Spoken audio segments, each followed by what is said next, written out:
girl never did her homework in 5 years of elementary school, but in art class she broke 50 pencils in a row, yet she wasn't drawing at all. The teacher felt confused and came over to check, only to find the paper covered in messy numbers. The teacher reminded her that this wasn't math class, but the girl didn't respond at all. Instead, she wrote even more frantically. Helplessly, the teacher had to snatch away the paper and announce class was over. Her writing was interrupted, but when the girl came back to her senses, she didn't get mad. She just quietly walked outside the classroom, staring blankly at the sun. Even when the teacher called her, she didn't respond. It seemed like something else was on her mind, until the day of the school's anniversary, when the art projects were sealed underground as gifts for new students 50 years later. Amy's face in the crowd grew more and more serious. When the teacher turned around again to check, Amy was already gone. A balloon slipped from the sky, meaning Amy's disappearance wasn't that simple. Sure enough, she went missing. The school organized people to search for her, but from day to night they found nothing. Then the teacher heard a noise in the basement, opened the door to see Amy sitting on the floor with blood all over her hands. The teacher froze in shock, watching Amy's fingers still moving non-stop. She instinctively looked toward the door, only to realize Amy was trying to finish the numbers she'd been forced to stop writing, and she kept repeating the word "stop it." The teacher felt a chill run down her spine, but didn't take it too seriously. Time jumped ahead 50 years. The school opened the time capsule as promised, and handed out the drawings as gifts to the new students. Some got rockets, some got flying saucers. Everyone looked happy, except for one boy who seemed disappointed, because he only got a torn paper full of numbers. While he was wondering about it, a man in black appeared in the distance staring straight at him. Carl was lost in thought. Just then his classmate ran over. When the classmate saw Carl got a piece of scrap paper, he laughed and called him unlucky. Carl didn't care, but when he turned back, the man in black had vanished into thin air. Carl felt the numbers weren't that simple, so he took the paper home and told his dad it might be a math riddle. At first Jack didn't care. He even used the paper as a coaster, but when he noticed a familiar set of numbers, the engineer in him decided to copy them and study. After several rounds of breaking them down, Jack got a sequence that looked like a date, 9/11/01/2996. He quickly went online to check, and found that day was the 9/11 terror attack in 2001, and the number 2996 matched the death toll exactly. Jack felt something was off. Those numbers were written in 1959, and he was there when the capsule was opened. Could someone back then really predict the future? To prove it was just coincidence, Jack copied all the numbers down, split them up with a pen, and searched them online. Without exception, every date matched a world-famous disaster, and every death toll matched exactly. But after each time and death count, there were still some extra numbers. Jack couldn't figure out what they meant. Still, the evidence showed these numbers could really predict disasters. So the next morning, Jack went to the research base, hoping to get help from his fellow astronomer. But the colleague didn't believe a word, and mocked Jack for being a scientist playing with superstition. Jack then pulled out his evidence, saying there were still 3 disasters left. The next one was tomorrow, with 81 people marked to die. He thought this would make his colleague take it seriously, but the man brought up Jack's late wife, claiming Jack was just overworked as a single father, and suffering delusions. Hearing that, Jack stopped explaining, and walked out of the office. But he didn't give up. That night he sat in front of the TV, watching the news non-stop, trying to verify if the disaster would happen. But by the next afternoon, there was still no report of casualties, and since he hadn't slept, he forgot to pick up his son from school. Seeing rain clouds gathering outside, Jack rushed out to drive to school, only to hit a massive traffic jam. He opened the GPS to find another route, but there was no way around it, so he called his son to wait a bit longer. Mid-call, Jack noticed something. The coordinates on the GPS looked familiar. He quickly pulled out the paper to compare. The numbers after the date were coordinates, and they matched his current location. Could the traffic be caused by an accident ahead? Jack decided to check it out, but at the front it looked like just a car crash. He asked the officer what was going on, but before he could finish, the officer's face changed drastically, and he suddenly turned to run. Jack turned around to see what happened.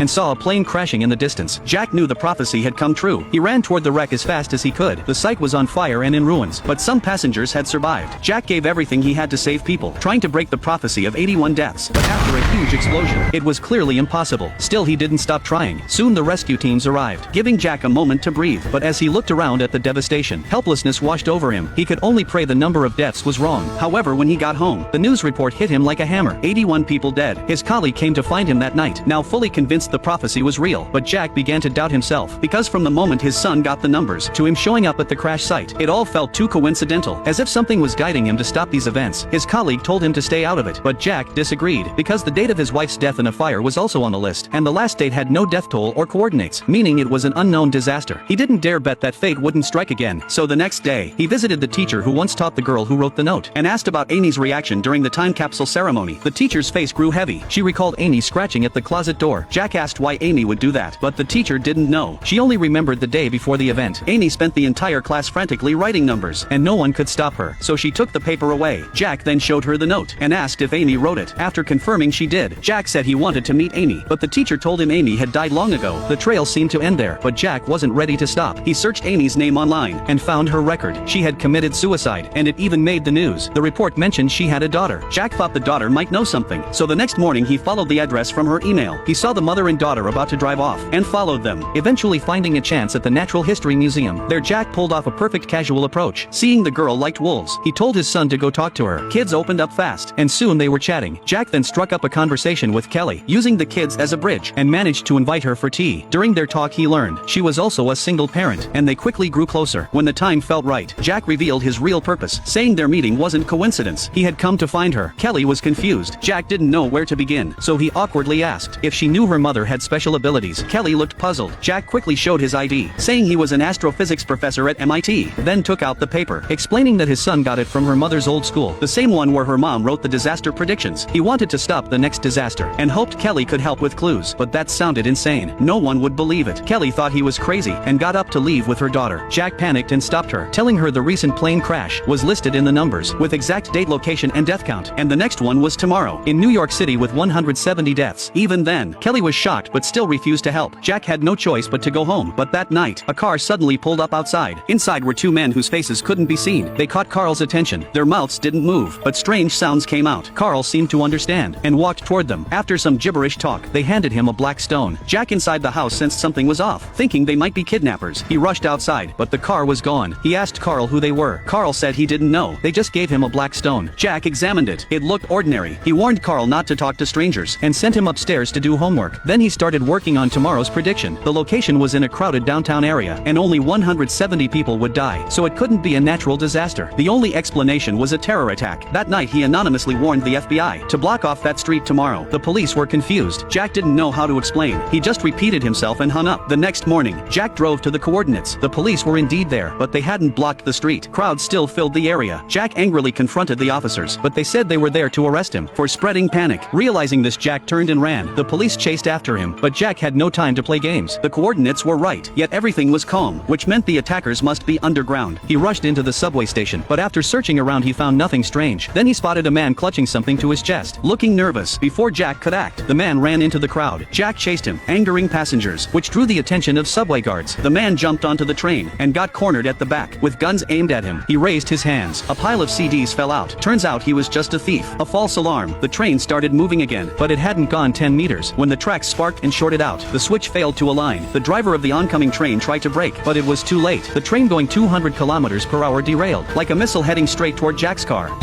Go back! Go back!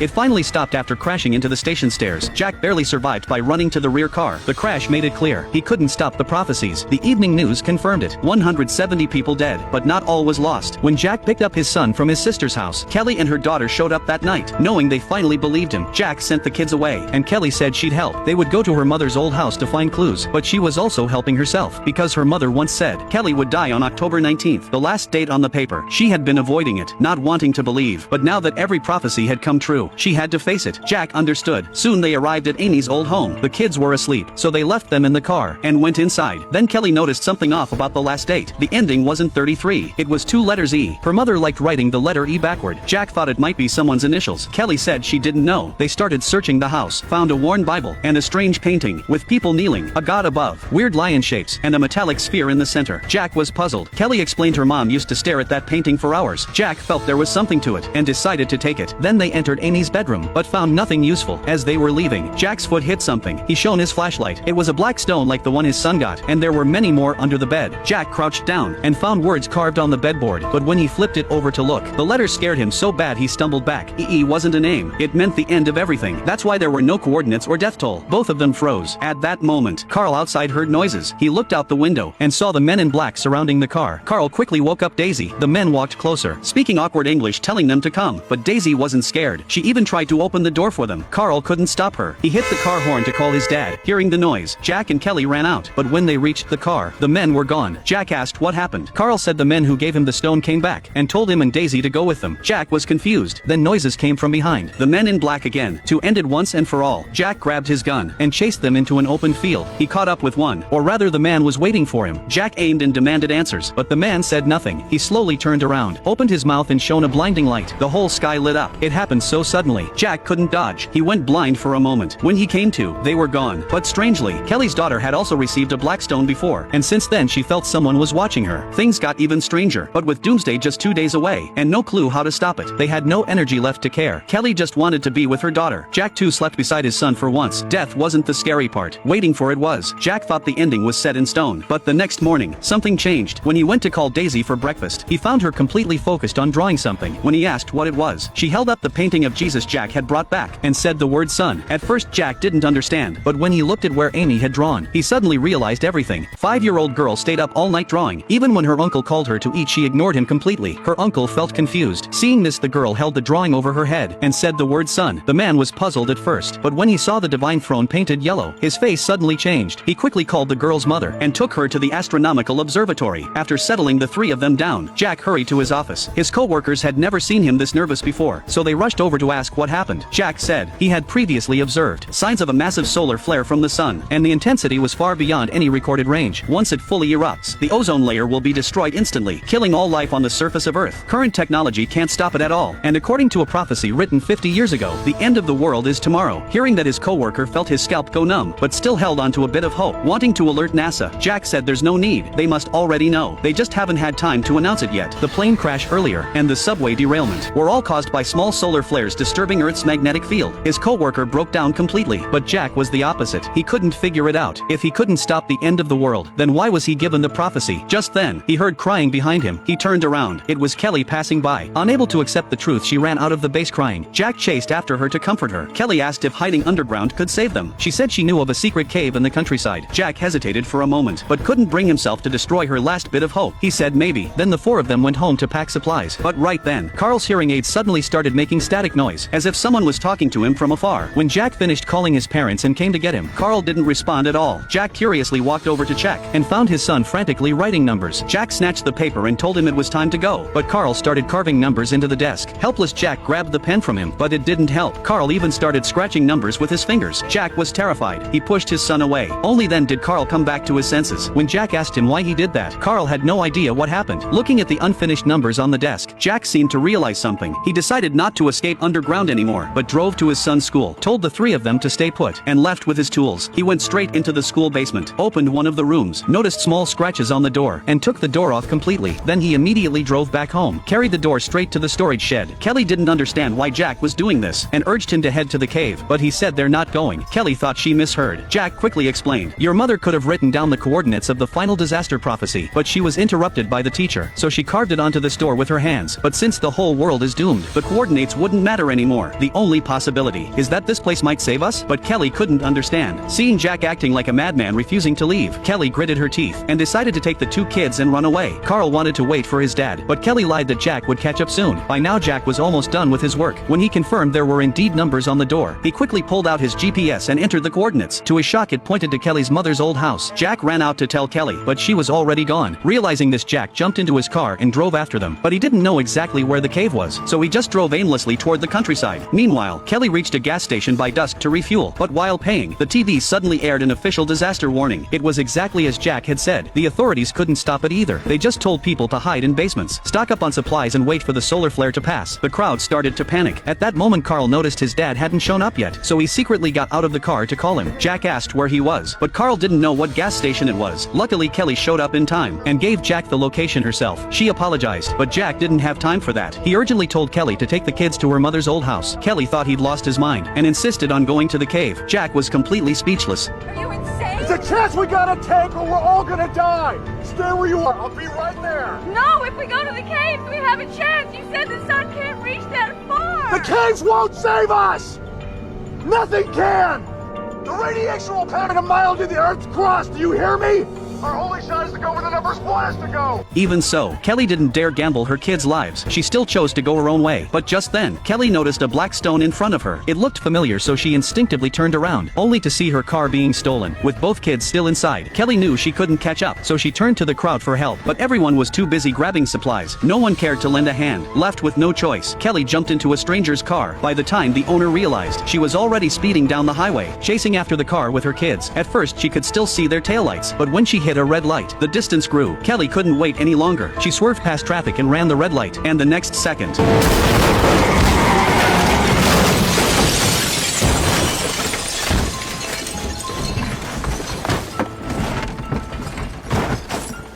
Kelly was barely breathing, but still used the last of her strength to hold the stone tightly in her hand. Meanwhile, Jack arrived at the gas station and saw Kelly's car was gone, so he rushed to the cashier, asked if he'd seen a woman screaming non-stop. The cashier said someone stole his car with 2 kids inside, and pointed Jack in the direction Kelly chased them. Without wasting a second, Jack sped off, but halfway down the road, he found the police had blocked it off. He thought Kelly called them, and got out to ask what was happening, but it turned out to be a traffic accident. Jack froze completely. He wandered around the site in panic. Then he saw someone injured in the ambulance. As he got closer, it was Kelly, but her injuries were too severe. Even with the doctors doing their best, she couldn't be saved. Time of death, October 19th at midnight. Kelly's mother's prophecy came true. After the medics left, Jack got into his car with a heavy heart, and held Kelly's right hand tightly. Then he noticed something in her palm. It was a black stone. Jack instantly understood everything. The kids had been taken by the mysterious people, and they were last seen at Kelly's mother's old house. That happened to be on his way. This time he wouldn't hold back. He'd make them pay with their lives. A few minutes later, Jack arrived at the destination, but Kelly's car wasn't there. Thankfully, there were tire tracks on the ground. He followed them all the way, until he found the car in an open field, but the kids weren't inside. Jack called out for Carl, and accidentally saw the mysterious people nearby. He aimed his gun and demanded to know where his son was, but they didn't respond. Jack lost it. He yelled and was about to shoot, but just then, Carl called out to stop him. Seeing his son safe, Jack finally breathed a sigh of relief, but before he could feel relieved, he noticed more and more mysterious figures surrounding them. Sensing danger, Jack tried to grab his son and run, but Carl said, "We need to go with them." Jack was stunned. Then Daisy appeared nearby, and said, "They won't hurt us." Jack wanted to tell her that her mom was dead, but he didn't know how to say it. Luckily, the mysterious people had already lied to Daisy, telling her her mother was safe. Carl said the mysterious people were actually protecting them all along. The prophecy was left by them, to help them prepare in advance. Jack was completely shocked, but at the same time, he started questioning who they really were. They still didn't answer, but suddenly a strong wind began to blow. The three looked up, and saw a massive alien ship appear in the sky. The overwhelming pressure from this advanced civilization made Jack, the top astronomer on Earth, drop to his knees. Then the ship released a glowing orb. The dark figures signaled it was time to go, but Jack was still frozen in disbelief, until Carl reminded him. He barely stood up and started walking forward, but halfway there a white-haired man blocked him. Jack was confused. The white-haired man whispered something to Carl. Jack couldn't understand, but seeing his son's shocked face, he knew it wasn't good. Sure enough, Carl translated. The alien said only the chosen ones can go. Jack panicked. He begged them to take him too, but their faces made it clear that wasn't going to happen. After giving Carl their final warning, the aliens turned and walked toward the glowing orb. Jack and Carl struggled in silence. Amy looked calm. Carl waited for his father to decide. After thinking for a while, Jack chose to let his son go, even though he didn't trust the aliens. It was better than dying on Earth. Carl didn't want to leave his dad. Jack lied, saying, "I'm going to heaven to find your mom," then took off his and his wife's keepsake, and gave it to his son, telling him we'll meet again someday. That finally convinced the boy. He walked toward the glowing orb. The aliens dropped their disguise, and showed their true form. They invited the two children onto the ship. Carl and his father did their secret hand gesture goodbye. Then the giant light orb powered up. Under Jack's gaze, it floated into the ship, and flew straight into space. As the ship disappeared completely, Jack broke down crying, until he passed out. When he woke up, it was the next morning. The sky was no longer blue, but a strange shade of red. Numb-faced, he drove home. Even seeing the ozone layer tear apart, he felt nothing inside. The city was already burning, the streets filled with fleeing people, and soldiers trying to keep order. Jack wandered back to his father's house. Before he could knock, his sister opened the door and hugged him. Seeing his son wasn't there, she asked where Carl was. Caleb's safe.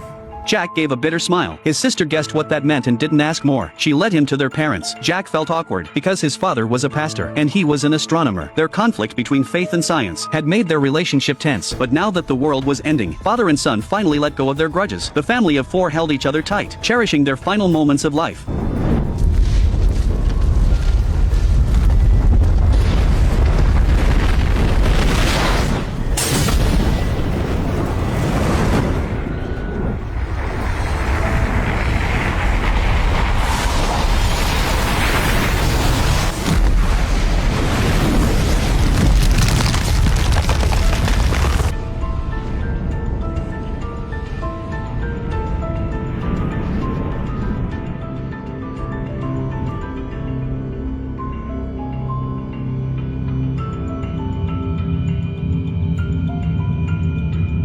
Meanwhile, Carl and Daisy put down the gift from the aliens. The ship completed its mission and left. The two looked at the beautiful planet before them and ran toward the tree of life that symbolized a new world.